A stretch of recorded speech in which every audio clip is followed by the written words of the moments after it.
Hey everybody, in this video tutorial I'm going to show you how to make text in a Google Sheets cell not overflow. Alright, so here's how you can make the text not overflow in a Google Sheets cell.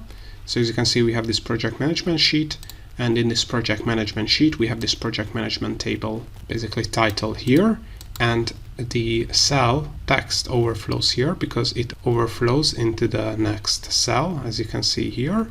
And if you want to avoid this, so make the text not overflow, what you can do is wrap the text. And when the text overflows, in most cases it's fine, but if you have another value here, you're not going to see the complete text here, which overflows. So in this case, it's really useful if you wrap the text. And you can wrap the text of a cell in Google Sheets really easily. All you have to do is select the cell you want to wrap, then click on this text wrapping icon here, and instead of overflow, you can select wrap. And as you can see, the text has been wrapped, so it's not overflowing anymore.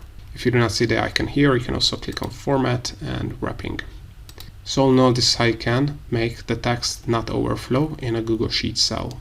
I hope you found this tutorial useful. If you want to get access to our complete Google Sheets function database, or our Google Sheets Shortcut Keys ebook for free, and other Google Sheets resources and Google Sheets templates, then make sure to check the links in the description below. Also, if you want to learn more about how to use Google Sheets, make sure to check out our YouTube channel and playlists, where you have a ton of tutorials, and more Google Sheets tutorials are coming up, so also make sure to subscribe.